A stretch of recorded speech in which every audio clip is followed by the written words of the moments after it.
नमस्ते, आप सभी का स्वागत है हमारे प्यारे से परिवार नवोदय वाले में। और आज हम आपसे पेपर नंबर 7 को लेकर आपके सामने रूबरू हो रहे हैं या आपसे रूबरू हो रहे हैं। और उम्मीद करते हैं आप अच्छे होंगे, मस्त होंगे, स्वस्थ होंगे, तंदुरुस्त होंगे और आप अपनी नवोदय विद्यालय प्रवेश परीक्षा की तैयारी बड़े ज़ोरों शोरों से कर रहे होंगे। ठीक है, आज हम बढ़ते हैं हमारे अगले पेपर की ओर। ठीक है, और जो कि हमारा रहेगा ये आपके सामने। ठीक है,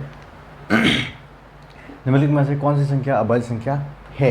अभाज्य संख्या मतलब ऐसी संख्या, अभाज्य संख्या मतलब ऐसी संख्या जिसके अंदर केवल या तो खुद का भाग जाता है या फिर एक का भाग जाता है, या फिर ऐसे कह दो कि ऐसी संख्या जिसके केवल 2 गुणनखंड होते हैं या फिर 2 फैक्टर होते हैं। ठीक है, तो इसमें देखिए, अब हमको ये क्वेश्चन करने के लिए सबसे पहले आपको भाजकता के नियम पता होना जरूरी है। भाजकता का नियम मतलब कौन से नंबर के अंदर किस संख्या का भाग जाता है, किसका नहीं जाता है। ये चेक करने के लिए आपके पास में 2 से लेके मोस्टली 12-11 तक तो आपको ये पता होना चाहिए कि कौन से नंबर में किसका संख्या का भाग जाएगा या कौन सी संख्या का भाग नहीं जाएगा। ठीक है, उसको चेक करने के क्या रूल होते हैं वो आपको पता होना चाहिए। ठीक है, लेकिन यदि पता नहीं है तो आप हमारा भाजकता के नियम संबंधी एक वीडियो है, क्लास वीडियो है। ठीक है, वो हमारे डिस्क्रिप्शन के अंदर प्लेलिस्ट अंक गणित के अंदर दिया हुआ है, आप वहाँ जाकर इसको चेक करके पढ़ सकते हैं। ठीक है, या फिर उसको जानकारी पूरी प्राप्त कर सकते हैं। ठीक है, बढ़ते हैं हमारे क्वेश्चन की ओर। अब देखिए इधर, सबसे पहले देखिए इसके पीछे 5 है, इसका मतलब इसके अंदर 5 का भाग जाएगा, तो ये कभी भी प्राइम नंबर नहीं हो सकती, अभाज्य संख्या नहीं हो सकती। फिर 8 और 1 9, इसका मतलब इस संख्या का 81 का योग कितना होता है? 9 हो गया। 9 मतलब अब इसमें 3 का भाग भी जा रहा है 9 में और 9 का भाग भी जा रहा है, इसका मतलब इसमें 9 का भाग भी जाता है, 3 का भी जाता है, ये भी प्राइम नंबर नहीं हो सकती। फिर 7 और 8 कितने हो गए? 15, और 15 के अंदर 3 का भाग जाता है, बिल्कुल पूरा पूरा 3 के टेबल में 15 आता है, इसका मतलब इसमें 3 का भाग भी इसमें जाता है, तो इसलिए ये भी नहीं हो सकता। Option number B, option number B. ठीक है, बढ़ते हैं अगले क्वेश्चन की ओर। क्या दे रखा है क्वेश्चन? 3082.53 में 8 का स्थानीय मान ज्ञात कीजिए। 8 का स्थानीय मान, 8 कहाँ पर है? ये रहा हमारा, ये दूसरे क्या संख्या दे रखी है हमारी? 3082.53। अब देखिए, हमको उससे कोई मतलब नहीं है कि डेसिमल लगा है कि नहीं लगा है। डेसिमल लगा है या नहीं लगा है तो भी ध्यान रखना, वंस डिजिट तो यही होता है, टेंस यही होता है, 100 यही होता है और 1000 यही होता है। इसका मतलब क्या? इकाई का अंक यही होगा, दहाई का अंक ये होगा, सैकड़ा ये हो जाएगा, 1000 ये हो जाए। कभी भी इकाई अंक ये नहीं होता, डेसिमल नंबर में अलग होता है। ठीक है ना, ये होता है 1/10th और ये होता है 100th। ठीक है ना, तो इसकी प्लेस वैल्यू अलग है, इसकी प्लेस वैल्यू अलग है। तो डेसिमल से इधर वालों को हमेशा वैसे ही हम काउंट करते हैं जैसे हम रियल में होल नंबर या नेचुरल नंबर को हम करते हैं। ठीक है, अब देखिए क्या करना है, 8 का स्थानीय मान, तो 8 कहाँ पे रहा? ये रहा 8। अब इसका कौन से प्लेस पे? 1/10 पे, इसका मतलब 10 से क्या कर लो, इसका गुणा कर लो, तो कितना आ गया? 80। 8 का स्थानीय मान क्या है यहाँ पर? 80, ऑप्शन नंबर ए। ठीक है, बढ़ते हैं अगले क्वेश्चन की ओर। 15, 20 और 30 का लघुत्तम समावर्त्य निकालिए। क्या निकालना है इसका? लघुत्तम समावर्त्य मतलब एलसीएम फाइंड करो। एलसीएम क्या होगा? तो 15, 20 और 30 का एलसीएम। ठीक है, एलसीएम फाइंड करने का फॉर्मूला तरीका क्या होता है? इस तरीके से एक भाग में रख दीजिए, फिर भाग देते जाइए। ठीक है ना, 2 सबसे छोटी संख्या पहले भाग दिया, 2 का दिया, इसमें जा रहा था, इसमें जा रहा था, जिसमें नहीं जा रहा है उसको सेम टू सेम लिख दो। अभी भी जा रहा 10 के अंदर 2 का भाग, तो बिल्कुल ये गया 5 बार। फिर 15 में नहीं जा रहा है तो 15 को सेम टू सेम लिख दिया। अब देखिए इनमें 3 का भाग जा रहा है 15 में, तो बिल्कुल 3 का देंगे 2 के बाद। 2 का किसी में नहीं जा रहा तो 2 को छोड़ दो, तो अगला नंबर ले प्राइम नंबर। ठीक है, तो 5 बार गया, इसमें 5 था ही, 5 में जा नहीं रहा तो 5 को सेम टू सेम लिख दिया। 15 में 5 बार गया, फिर इनमें 3 का नहीं जा रहा, 5 का जा रहा तो 5 का भाग दे दिया, ये आ गया। अब मल्टीपल देखो क्या आ गए, 2 गुणा 2 गुणा 3 गुणा 5। अब ये हमारे गुणनखंड कहाँ पर देख लीजिए, 2 बार 2 है, 2 बार 2, 1 बार 3, 1 बार 5, ऑप्शन नंबर ए सही। ठीक है, बढ़ते हैं 44 क्वेश्चन। क्या 44 क्वेश्चन है, संख्या 1,43,865 निम्नलिखित में से विभाज्य है। किससे विभाज्य है? मतलब इन तीनों से भाज्य है या इन तीनों से भाज्य है या इन तीनों से भाज्य है या इन तीनों से भाज्य है। तो सबसे पहले एक बात ध्यान दीजिए, लास्ट में क्या दे रखा है? 5। लास्ट में क्या दे रखा है? 5। इसका मतलब 5 क्या एक विषम संख्या है? 5 क्या है? विषम संख्या है। इसका मतलब इसके अंदर कभी भी 2 का भाग नहीं जाएगा, 2 का भाग नहीं जाएगा। जिस संख्या के पीछे 0, 2, 4, 6, 8 हो उसी में ही 2 का भाग जाता है। तो इसमें पीछे 5 है, इसका मतलब 2 इसमें है, ये ऑप्शन गलत। 2 इसमें है, ये ऑप्शन गलत। अब इन दोनों में से कोई हमारा एक हो सकता है। ठीक है, अब दूसरी चीज़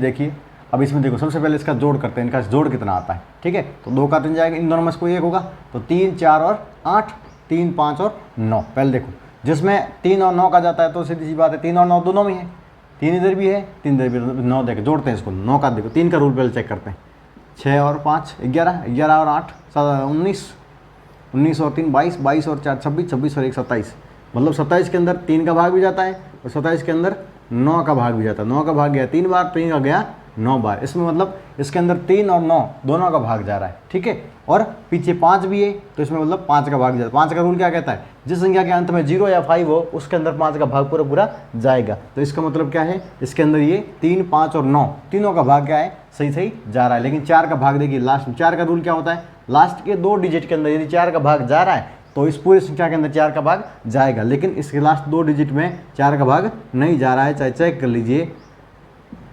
4 का भाग 16 बार गया 1664, पीछे 1 बच जाएगा, ठीक है ना। तो इस प्रकार से ये नहीं होगा, ऑप्शन नंबर डी हमारा सही हो जाएगा, ठीक है। और आपको और भी ज़्यादा जानकारी चाहिए इस भाज्यता के नियम से संबंधित तो आप हमारा स्पेशल वीडियो है प्लेलिस्ट में जाके चेक कर लीजिए, ठीक है। और क्वेश्चन की ओर क्या है, 2 संख्याओं के महत्तम समावर्ती और लघुत्तम समावर्ती क्रमशः 4 और 48 है। मतलब महत्तम समावर्ती पहले दे रखा है, मतलब HCF कितना दे रखा है, HCF दे रखा है 4। फिर क्या बोला, LCM लघुत्तम समावर्ती क्रमशः। अब क्रमशः का मतलब क्या होता है, जिस क्रम में ये दिया हुआ है ना उसी क्रम में इनको रखना है, ठीक है ना। मतलब पहले महत्तम समावर्ती आ रहा तो मतलब पहला क्या आएगा हमारा 4 क्या होगा, HCF होगा। फिर LCM क्या बोला इसने, LCM है 48। फिर क्या बोला, यदि इनमें से एक संख्या 12 है, एक नंबर दे रखा है, एक नंबर 1 दे रखा है, कौन सा है 12 है, ठीक है। तो दूसरी नंबर फाइंड करना है, दूसरा नंबर फाइंड करना। तो हमेशा आपको, हमने पहले भी इस प्रकार के क्वेश्चन पिछले पेपर में करवाया है, उसमें क्या बताया था कि हमेशा ध्यान रखना 2 संख्याओं का LCM गुणा HCF इक्वल टू क्या होता है, नंबर 1 गुणा नंबर 2। मतलब पहली संख्या गुणा दूसरी संख्या इक्वल टू होता है उन संख्याओं का LCM गुणा HCF, ठीक है। तो LCM और HCF तो दिया हुआ है, 4 × 48 इक्वल टू, एक संख्या हमारी क्या है 12, दूसरी संख्या क्या है हमको फाइंड करनी है, ठीक है, N2 नंबर 2 हमें फाइंड करनी है। तो बस नंबर 2 फाइंड करनी है, तो नंबर 1 को क्या ले जाओ, इधर ले जाओ। तो नंबर जो 2 है वो हम वही फाइंड कर लेंगे। अब ये इधर जाएगा तो 4 × 48 ये गुणा में था, इधर जाके क्या हो जाएगा भाग में। 12 से 48 कितनी बार कटिए, 4 बार, 416। मतलब दूसरा नंबर क्या है हमारा 16 है, ऑप्शन नंबर ए, ठीक है। क्वेश्चन की ओर, राम किसी रविवार को रात में 9:30 बजे पर सोया, मतलब 9:30 बजे सो गया रात को, ठीक है। फिर क्या बोला, अगले दिन सुबह 5:50 पर जागा। कब जागा, सुबह 5 बजे। ये तो रात में 9:30 सोया और जागा कब, सुबह के 5:50 पर जगा, ठीक है। अब देखिए रात को 9 बजे सोया, 9:30 से लेके अब अगला देखो टाइम आगे कर 10:30 के बाद में 11:30 के बाद में 12:30, फिर वापस रात के 1 बजेंगे तो क्या हो जाएगा 1:30, फिर रात के 2:30, फिर रात के 3:30। अब देखो 3:30 तक हम आ गए। अब ये जगह 3:30 हो गया, 3:30 फिर कितना है, अगला हो जाएगा 4:30 और फिर क्या हो जाएगा 5:30। और ये कब जगह है 5:50। इसका मतलब इन दोनों का डिफरेंस कितना है 20 मिनट का। कितने का है 20 मिनट। 5:30 तो ये हो गए, बाद में 20 मिनट बाद जगह है, 5:30 के 20 मिनट बाद ये जगह है, ठीक है। अब देख लीजिए यहाँ से यहाँ 1 घंटा, यहाँ से यहाँ 1 घंटा, यहाँ से यहाँ 1 घंटा, यहाँ से यहाँ 1 घंटा, यहाँ से यहाँ 1 घंटा, यहाँ से यहाँ 1 घंटा, फिर यहाँ से यहाँ तक 1 घंटा, फिर यहाँ से यहाँ 1 घंटा, ठीक है। अब देखिए इन सबको जोड़ दीजिए, 1 2 3 4 5 6 7 8, मतलब 8 घंटे तो पूरे लगे, ठीक है। और 20 मिनट ऊपर, मतलब 8 घंटे और 20 मिनट। देखिए ऑप्शन नंबर ए सही, ऑप्शन नंबर ए सही। बढ़ते हैं अगले क्वेश्चन की ओर। एक व्यक्ति कार द्वारा 180 किलोमीटर की दूरी 3 घंटे में तय करता है। कितनी डिस्टेंस दे रखा है, डिस्टेंस मतलब दूरी दे रखा है, कितना दे रखा है 180 किलोमीटर। फिर क्या दे रखा है, समय दे रखा है, कितना दे रखा है 3 घंटे। कितना दे रखा है 3 घंटे। फिर क्या दे रखा है अभी एक चीज़ तो ये दे दी, ठीक है। फिर दूसरी बात इसने क्या बोला, इसी चाल से, मतलब अब ये किस चाल से ये कवर की दूरी हमको नहीं पता है, दूरी और समय दे रखा है, अब हमें क्या फाइंड करना पड़ेगा। फिर क्या बोला, इसी चाल से वो 120 किलोमीटर की दूरी तय करने के लिए कितना समय लगेगा। मतलब इसी चाल से, मतलब स्पीड तो यहाँ से हमारी चाल हमको पता नहीं है, लेकिन इसने बोला है कि इसी चाल से, जिस चाल से ये गाड़ी चली है ना, इसी चाल से इसने क्या किया, 120 किलोमीटर की दूरी, 120 किलोमीटर की डिस्टेंस कितने टाइम में पार करेगा, ये बता दो कितने टाइम में पार करेगा। मतलब इन दोनों कंडीशन में स्पीड क्या है इनके लिए कॉमन है, जिस स्पीड से ये गाड़ी चली है उसी स्पीड से ये गाड़ी चलेगी, ठीक है। तो सबसे पहले स्पीड फाइंड कर लीजिए। इसमें स्पीड फाइंड करने का फॉर्मूला क्या होता है, हमेशा ध्यान रखना, जब भी स्पीड या टाइम फाइंड करना हो तो ऊपर हमेशा क्या रहेगा, डिस्टेंस ऊपर रहेगा, मतलब दूरी ऊपर रहेगी, और नीचे क्या आएगा, टाइम आएगा। डिस्टेंस कितना है हमारा 180 किलोमीटर, अपॉन में टाइम कितना है 3 घंटा, 3 से कट गया 6 बार, मतलब स्पीड कितना आ गया हमारा 60 किलोमीटर पर आवर। ये आ गया स्पीड, क्या आ गई ये स्पीड। अब देखिए हमारे पास में देखो टाइम दे रखा है, अब फाइंड क्या करना है, टाइम करना है। अभी इसी स्पीड से, मतलब यहाँ पे स्पीड कितनी है 60 किलोमीटर है, तो यहाँ पर भी स्पीड कौन सी लगेगी 60 किलोमीटर पर आवर, ठीक है। अब 60 किलोमीटर पर आवर स्पीड से 120 किलोमीटर दूरी कितने समय में करेगा, हमको ये फाइंड करना है। तो बस टाइम फाइंड करने का फॉर्मूला क्या होता है, सेम, जब टाइम फाइंड करना हो तो टाइम को इधर ले जाओ, स्पीड को इधर ले आओ, ऊपर हमेशा क्या रहेगा, डिस्टेंस रहेगा, हमेशा डिस्टेंस रहेगा, ठीक है।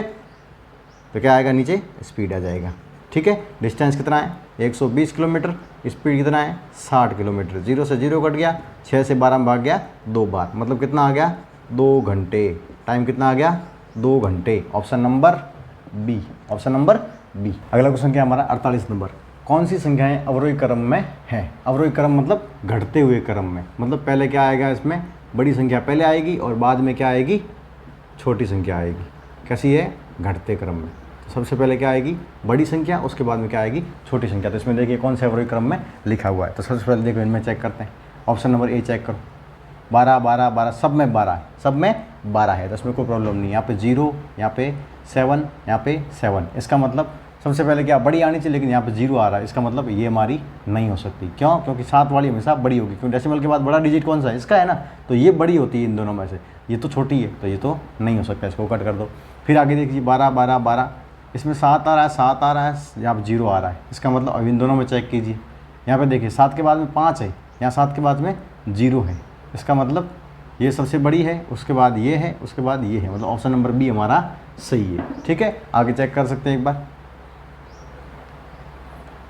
यहाँ पे देखिए ये तो बड़ी है, ठीक है, लेकिन ये छोटी थी जो कहाँ आ गई, सेकंड नंबर पे आ गई, जो सबसे छोटी थी वो सेकंड नंबर पे, इसलिए गलत हो जाएगा। यहाँ पे देखिए 12,075 और 12.750 है, तो देखो 0.75 ये सबसे छोटी है, तो सबसे आगे आ रही है, इसका मतलब ये भी गलत हो जाएगा। तो ऑप्शन नंबर हमारा कौन सा हो जाएगा, बी सही, क्योंकि इसमें देखो 7 पहले आ रहा है, फिर 7 आया, लेकिन 750 हो गया, फिर 705 है, फिर देखो 0.75 है, तो इस हिसाब से देखो सबसे बड़ी ये, सबसे छोटी ये, सॉरी इससे छोटी ये और इससे छोटी ये, ठीक है। क्योंकि देखो यहाँ पे 7 है और यहाँ पे 0 है, तो इन दोनों में बड़ी कौन सी है, ये बड़ी है और ये छोटी है, ठीक है। 0.5 वाली क्या है, हमेशा 0.7 वाली छोटी है, तो यहाँ देखो छोटी सबसे पहले आ गई, छोटी सबसे पहले आएगी, ये दोनों तो कतई नहीं हो सकते। फिर यहाँ पे देखो छोटी कहाँ आगे, बीच में आ गई, लास्ट में आना चाहिए, सबसे छोटी कहाँ आनी चाहिए, लास्ट में आनी थी, इसलिए ये ऑप्शन नंबर बी सही हो जाएगा, ठीक है। बढ़ते हैं अगले क्वेश्चन की तरफ। न्यूनतम में से बढ़ते हैं अगले क्वेश्चन की ओर। निम्न में से 9 के बराबर है, मतलब इनमें से किसको सॉल्व करोगे तो आंसर 9 आएगा। 15 अच्छा। अब देखिए क्वेश्चन नंबर 49 क्या करेंगे, देखो ऑप्शन नंबर ए पहले चेक कीजिए इसको, 15 गुणा 0.006, डेसिमल हटा, नीचे कितना आएंगे 3 0, ठीक है। अब इसको वापस जोड़ो, 15 छक गए 90 और नीचे कितने 3 0, मतलब डेसिमल कितने बाद लगेगा, ऊपर 3 के बाद 1 2 और 1 0 यहाँ पर, और ये लग जाएगा, मतलब ये हट जाएंगे तो कितना आएगा आंसर, ये आंसर आएगा। लेकिन ये हमारा क्या है, गलत है। फिर बी चेक करते हैं, बी में क्या है 15 गुणा 0.060, अब डेसिमल हटा, नीचे कितना आएंगे 1 2 3 0, अब 3 0 हम देखें क्या करोगे, 0 से 0 कट गया, 15 छक के 90, डेसिमल के नीचे 0 कितने 2 है, 2 0 कटेंगे, ऊपर जाएगा 1 2, यहाँ लग जाएगा ये डेसिमल, तो इस प्रकार से ये भी सही नहीं होगा, ठीक है। अब चेक करते हैं, ये भी गलत हो जाएगा, 9 नहीं आ रहा। फिर सी चेक कर सकें, 150 गुणा 0.600 डिवाइड बाय, सॉरी देखो डेसिमल हटा, नीचे कितना आएगा 100, डबल 0 से डबल 0 कट गया, 15 छक्के 90 और 1 0 का 1 0, कितना आएगा 900, कितना आएगा 900। अब देखो लास्ट एंड फाइनल, अब ऑप्शन नंबर डी चेक करते हैं क्या है इसमें, ऑप्शन नंबर डी क्या है, 15 गुणा 0.600। अब डेसिमल हटेगा, नीचे कितना आएगा 3 जीरो। अब देखो 2 जीरो से 2 जीरो कट गए, 15 छक्के 90, और ये 1 जीरो है, और कितना बचा नीचे 1 बीजो, 1 कटेगा, ऊपर जाके कितना लगेगा 1 के बाद डेसिमल इस साइड से, आंसर कितना आएगा 9। तो ऑप्शन नंबर हमारा क्या हो जाएगा, डी सही हो जाएगा। ठीक है, इस प्रकार आप इसको सॉल्व कर सकते हैं। ठीक है ना, बढ़ते हैं अगले क्वेश्चन की ओर। व्यंजक 2 माइनस क्या दे रखा है, 2 माइनस 3 प्लस 4 भाग 3 गुणा 3 माइनस 2। सबसे पहले क्या करना है, डिवाइड, उसके बाद मल्टीप्लाई, उसके बाद एडिशन, उसके बाद सब्ट्रैक्शन। ठीक है, अब देखिए सबसे पहले देखो डिवाइड, डिवाइड क्या दे रखा है, ये दे रखा है, तो इसको लिखो 4/3, क्योंकि अब सिंपल भाग जाने वाला नहीं है ना, तो उसको फ्रैक्शन में लिख दो, क्योंकि डिवाइड होने वाला है तो डिवाइड हो जाएगा, नहीं हो रहा है तो उसको फ्रैक्शन में लिख दो। लिख दिया फ्रैक्शन में। अब क्या है, गुणे में 3 माइनस का 2 प्लस का 3 माइनस का 2, दोनों तरफ लिख दिया। अब देखो सबसे पहले क्या होता है, डिवाइड के बाद गुणा होता है, इस गुणे को करो, 3 से 3 कट जाएगा। ठीक है, 3 से 3 डिवाइड हो गया। ठीक है ना, और क्योंकि हमेशा ध्यान रखना होल नंबर पार्ट और डिनोमिनेटर का हमेशा क्या होता है, डिवाइड होता है। 3 से 3 डिवाइड हो गया, बचा क्या अब 2 माइनस 3 प्लस 4 माइनस 2। अब देखो क्या क्या बच रहा है, इधर देखो ये माइनस का 3 है, ये माइनस का 2 है, ये प्लस का 4 है, ये प्लस का 2 है, तो जो प्लस प्लस के हैं उनको एक साइड में ले लो, प्लस का 4 और प्लस का 2। ठीक है, माइनस का 3 और माइनस का 2। अब एक बात हमेशा ध्यान रखना, जब भी कोई भी नंबर सेम साइन का होगा तो वे जोड़ेंगे, सेम साइन का होंगे तो क्या करेंगे, वे जोड़ेंगे। तो देखो ये प्लस का है, ये भी प्लस का है, तो प्लस प्लस के क्या करेंगे, जुड़ जाएंगे। तो 2 और 4 कितने हो गए, 6, लेकिन काय का ये प्लस का। ठीक है, फिर आगे देखो 3 और ये 2, माइनस का 3 और माइनस का 2, दोनों का क्या है, सेम साइन है, सेम साइन है, मतलब ये दोनों क्या करेंगे, जोड़ेंगे। 3 और 2 कितने हो गए, 5, काय का आएंगे, माइनस का। ठीक है, अब 6 माइनस 5 का आंसर कितना आएगा, 1। ऑप्शन नंबर ए सही। ठीक है, बढ़ते हैं अगले क्वेश्चन की ओर। 500 का 20% कितना होगा, सीधी सी बात है, इसमें कोई ज़्यादा दिमाग नहीं लगाना है। 500 का 20%, जैसा कह रहा है वैसा लिखते जाओ। 500 का 500 का गुणा 20%, परसेंट हटेगा, नीचे आएगा 100, 100 से 00 से 00 गया, 5 दूनी 10, 500 का 20%। ठीक है, 00 से 00 गए, 5 दूनी 10 और 0 का 0, 100 रुपये कितना आएंगे, 100 रुपये क्या है, 500 का 10% है, सॉरी 500 का 20% है। ठीक है, अरे 500 का 20% है, option number B, option number B सही। की ओर 18 और 24 का उपनिष्ठ गुणनखंडों की संख्या कितनी है, संख्या पूछी कितने कॉमन गुणनखंड है। तो पहले लिखो 18, फिर लिखो 24। अब गुणनखंड निकालने हैं तो सबसे पहले इनके फैक्टर लिखने पड़ेंगे, गुणनखंड लिखने पड़ेंगे। 18 में देखो पहला भाग 18 में किसका जाता है, 1 का जाता है, फिर 2 का जाता है, 3 का भी जाता है, 4 का 18 में नहीं जाता क्योंकि 4 के टेबल में 18 नहीं आता, फिर 5 का भी नहीं जाता, 6 का जाता है, 6 3 18, 7 का नहीं जाता, 8 का नहीं जाता, 9 का जाता है। अब देखो 9 18 क्या होता है, आधा होता है, इसके बाद कोई भी इसका फैक्टर नहीं हो सकता, सीधा क्या आ जाएगा 18 आ जाएगा। ठीक है, 24 का देखिए, 1 का जाता है 24 में, 2 का जाता है क्योंकि पीछे देखो जो 4 है ना, 4 के अंदर 1 का जाएगा, सॉरी 24 के अंदर 1 का भाग सब में जाता है, 2 का भाग क्योंकि पीछे 4 है, 0 2 4 6 8, तो 2 का भाग जाता है, 3 का 8 3 24 जा रहा है ना, बिल्कुल जा रहा है 8 बार, फिर 4 का 624 जा रहा है, फिर 5 का नहीं जाएगा क्योंकि 5 के पीछे क्या है, 5 नहीं है ना, इसलिए 5 का नहीं जाएगा, 6 का जाएगा 624, फिर 7 का नहीं जाएगा, 8 3 24 8 में जाएगा, 9 का नहीं जाएगा, 9 2 9 2 18 9 4 नहीं जाएगा, 10 का नहीं जाएगा, 11 का नहीं, 12 का जाएगा। अब देखो 12 क्या 24 का आधा है, तो इसके बाद सीधा 24 आएगा। अब देखो कॉमन कौन कौन से, 1 2 3 4 4 4 4, कितने हैं कॉमन गुणनखंड इसमें, 4 कॉमन गुणनखंड है, ऑप्शन नंबर डी। ठीक है, अगले क्वेश्चन की ओर। निम्नलिखित में से 0. क्या दे रखा है, 0.635 के बराबर है, मतलब 0.635 है ना, वो इनमें से कितने किस परसेंट के बराबर है, ये पूछा है। ठीक है, तो सबसे पहले देखो आपको हमेशा ध्यान रखना है, जब भी हमें किसी संख्या को परसेंटेज में बदलना है तो 100 से क्या करना है, गुणा करना है। किसी भी नंबर को यदि परसेंटेज में बदलना है तो उस नंबर को किससे गुणा करना है, 100 से गुणा करना है। तो 0.635 गुणा 100%। ठीक है, क्या करोगे 100%। अब 100 से गुणा किया तो देखो डेसिमल हटा, नीचे कितना आ गया 1000 क्योंकि 3 के बाद था। अब 00 से 00 उड़ गया, ऊपर कितना बच गया 635 बन जा 635, और डिवाइड में नीचे कितना है 10। अब ये 0 हट जाएगा तो कितना लग जाएगा 63.5%। ठीक है, option number B, option number B. ठीक है, बढ़ते हैं अगले क्वेश्चन की ओर। वर्ग की परिमाप दे रखा है, वर्ग का परिमाप, वर्ग का परिमाप, पेरीमीटर। ठीक है, क्या होता है वर्ग का पेरीमीटर? 4 गुणा भुजा। ठीक है, फिर क्या बोला? उनका क्षेत्रफल क्या होगा? क्या पूछा उसने? क्षेत्रफल पूछ रहा है, एरिया पूछ रहा है। क्षेत्रफल क्या होता है? भुजा गुणा भुजा। ठीक है, अब देखो सबसे पहले तो हमारे पास भुजा ही नहीं है, तो कैसे करेंगे? तो बस कुछ नहीं, परिमीटर दे रखा है, पेरीमीटर दे रखा है 144 इक्वल टू में 4 गुणा भुजा। इसी फॉर्मूले में रखकर हम क्या कर लेंगे? भुजा फाइंड कर लेंगे। 4 को इधर भेज दो, भुजा आ जाएगी।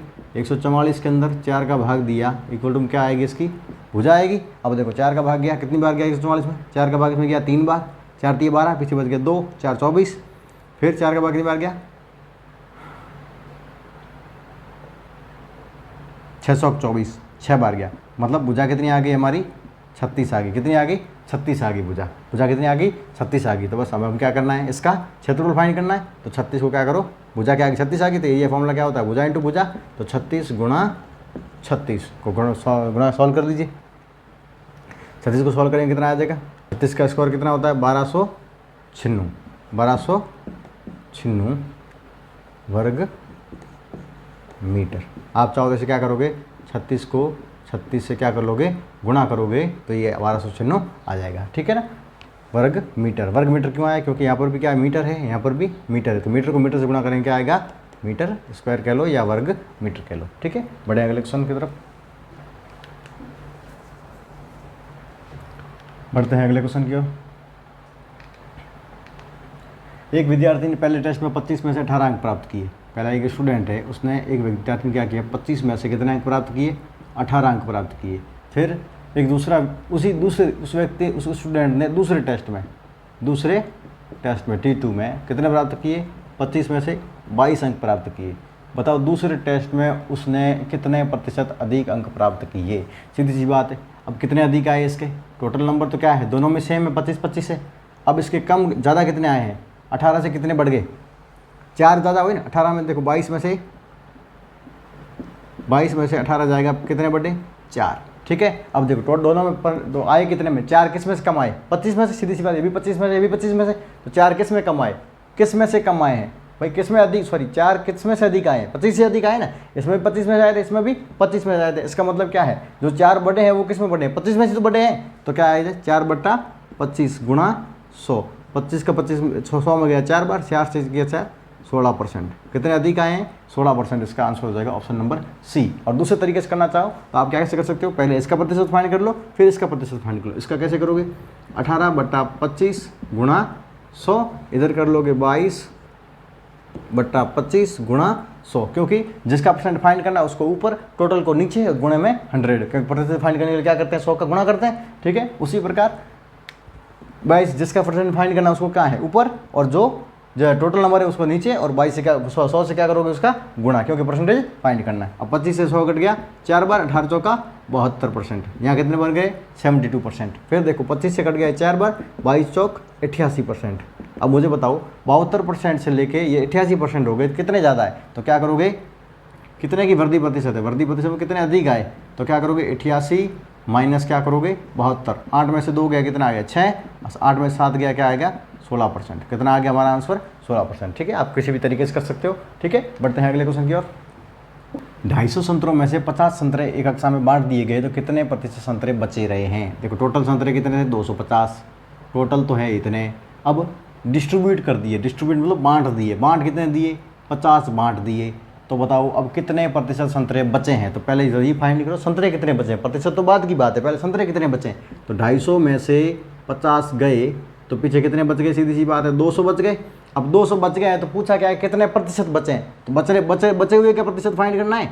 तो बचे प्रतिशत फाइंड करना है। तो क्या करोगे? बचे कितने हैं? 200 डिवाइड कितने में से? 250 में से बचे। ठीक है, टोटल 250 थे, गुणे में क्या कर लोगे? 100। अब 0 से 0 गया, 25 से 100 कितना गया? 4 बार, 20 100 80। मतलब 80% संतरे अभी क्या हुए? हमारे बचे हुए हैं। कितने बचे हुए हैं? 80% संतरे बचे हुए। Option number D.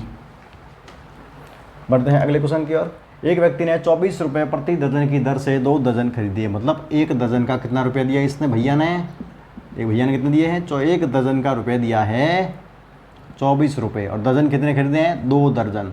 इसका मतलब कुल पैसे कितना दिया इसने?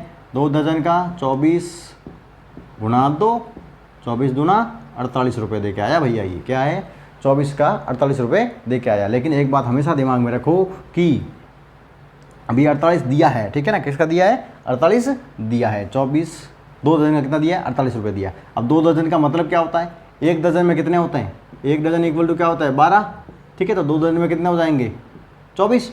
तो 24 क्या अभी क्या है, 24 क्या है, संतरे है ना, 24 संतरों का इसने कितना रुपये दिया है, 48 रुपये दिया है। हमारे पास में एक कंडीशन आ गई, ठीक है। फिर दूसरा इसने क्या बोला, अब जब वो बेचता है ना, उसे 3 रुपये प्रति संतरे के हिसाब से बेचता है। मतलब इसको एक संतरा कितने में आया, 24 संतरे कितने में आए हैं, 24 संतरे कितने में आए हैं, 48 संतरे कितने में, 48 में आए, ठीक है। अब देखिए आगे क्या देखिए, 3 रुपये प्रति दर्जन के प्रति संतरे की दर से बेचता है। मतलब एक संतरा कितने में बेचता है, एक संतरा 3 रुपये में बेचता है। कितने में बेचता है, 3 रुपये में बेचता है, 3 रुपये में, ठीक है। तो टोटल संतरे कितने हैं हमारे पास में, 24 है। तो 24 संतरे कितने में बेचेगा ये, 24 गुणा 3, 4 3 12 का, तो 24 दिया 72, 24 दिया 72। अब देखो, अब लाया कितने में था 24 संतरे, ये 48 में, बेच कितने में दिया 72। तो क्या हुआ, सीधी सी बात, लाभ हुआ। तो हमें यही तो पूछा था कि उसका लाभ या हानि कितने प्रतिशत कितनी है, तो 72 माइनस 48, 12 में से 8 गया 4, फिर 6 में 4 गया 2, कितने का प्रॉफिट हुआ, 24 रुपये की, 24 रुपये का लाभ हुआ। ऑप्शन नंबर सी, ठीक है। अगले क्वेश्चन की ओर, 10,000 का एक धनराशि 18% वार्षिक ब्याज की दर से साधारण ब्याज पर लगाई जाती है, तो उसे प्राप्त मासिक ब्याज कितना होगा, मतलब महीने का ब्याज कितना होगा, ये पूछा है, ठीक है। कितना होगा, 1 महीने का ब्याज कितना होगा, तो सीधी सी बात, ब्याज कितना होगा, टाइम कितना पूछा उसने, 1 महीने का, ठीक है। देखो मूलधन दे रखा है, मूलधन कितना है 10,000, रेट दे रखी है या फिर दर दे रखा है 18%, समय क्या पूछा है इसने, 1 महीना, क्या बोला, 1 महीना, और क्या पूछा है, ब्याज फाइंड करो, क्या बोला, ब्याज फाइंड करो। ब्याज खाने का फॉर्मूला क्या होता है, वही सिंपल तरीका, मूलधन गुणा समय गुणा दर डिवाइड बाय 100, डिवाइड बाय 100। अब देखो सबसे पहले देखो, मूलधन तो दिया हुआ हमारे पास में 100, गुणा समय कितना है हमारे पास में, समय कितना है, 1 महीना। अब महीने को किसमें बदलो, सीधी सी बात है, वर्ष में बदलो, क्योंकि महीने को वर्ष में बदलोगे तो भी काम आएगा, क्योंकि हमारा जो रेट है वो किसके अकॉर्डिंग होती है, वर्ष के अकॉर्डिंग होती है। तो देखो 1 महीने को जब आप महीने को वर्ष में बदलेंगे, महीने को क्या करना है, वर्ष में बदलना, मतलब बड़े में जाना है, तो क्या करोगे, डिवाइड करोगे। तो महीने और वर्ष में रिलेशन कितने का होता है, 12 का, क्योंकि एक वर्ष में कितने होते हैं, 12 महीने, तो किसका भाग दोगे, 12 का। तो 1/12 वर्ष हमारा समय आ गया। अब देखिए मूलधन कितना है हमारा 10,000, कितना है 10,000, गुणा दर कितना है हमारा 18, समय कितना है 1/12, कितना है 1/12, डिवाइड बाय 100 का 100। अब देखिए आगे, अब ये 3 से कितना कट गया, सॉरी 6 से कट गया 2 बार, ये 6 से कट गया हमारा 3 बार, तो ऊपर कितना बता 3, नीचे कितना है 2। अब ये 2 से ये 10 कितनी बार कट गया, 5 बार, ये 2 से ये 10 कितनी बार कट गया, 5 बार, 0 कितना है 3 के 3 0, ठीक है। अब ऊपर कितना है, 2 0 से 2 0 गए, अब ऊपर क्या बचा, इधर बचा है 50, इधर बचा है 3, तो 5 तिया 15 और 0 का 0, मतलब हमको ब्याज कितना मिलेगा, 150 रुपये का। कितना मिलेगा, option number D, option number D, ब्याज हमें कितना मिलेगा। बढ़ते हैं अगले क्वेश्चन की ओर। 5 कलमों का मूल्य 15 पेंसिलों के बराबर है। देखो 5 कलम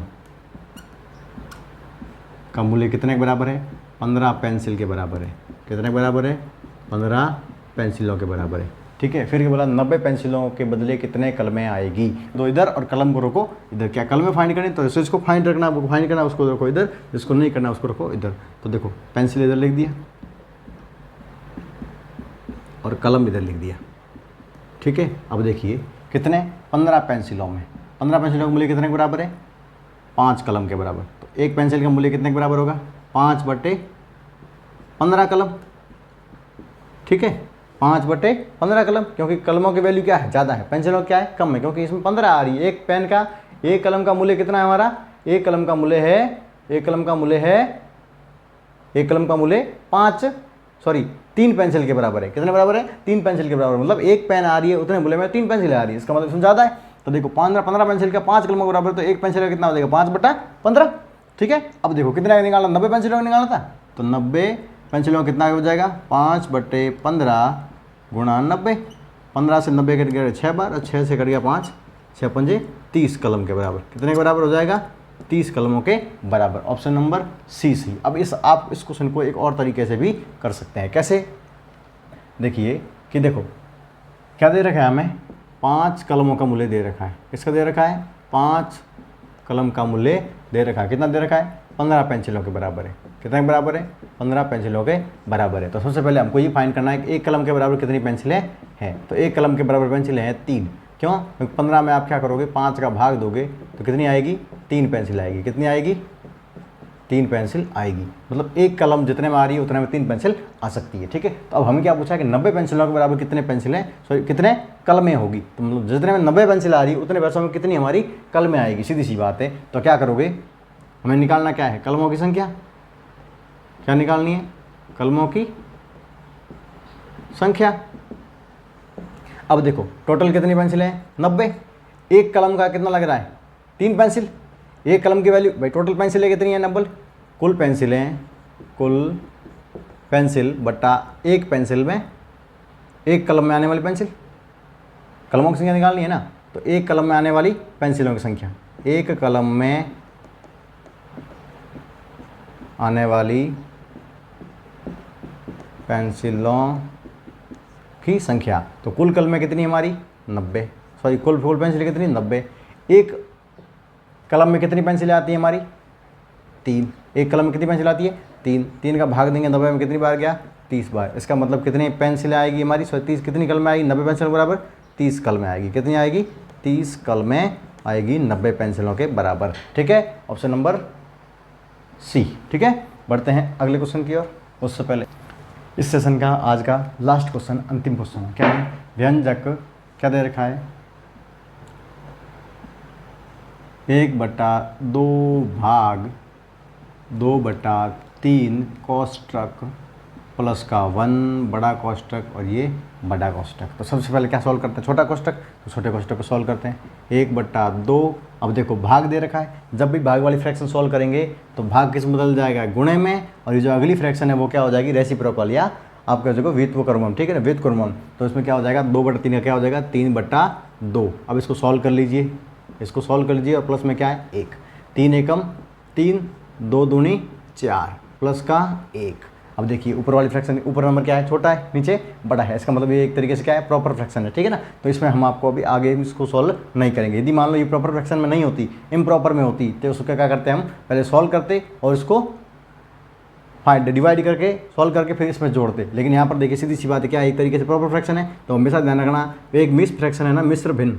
एक मिश्र भिन्न हमेशा किससे मिलकर बनती है, प्रॉपर फ्रैक्शन। ठीक है ना, क्या बोलते हैं उसको, proper fraction plus whole number से मिलके बनती है। ठीक है, पूर्ण संख्या और एक क्या होती है, प्रॉपर फ्रैक्शन होती है। ठीक है ना, तो देखिए इसको आप सॉल्व करोगे तो कितना आ जाएगा, सीधी सी बात है। एक को इसमें जोड़ोगे तो 1 एंड 3/4। इसको सीधा लिख दो बस, 1 प्लस ये, इसका मतलब यही होता है कि भाई 1 एंड 3/4। ठीक है, बस यही है, 1 एंड 3/4।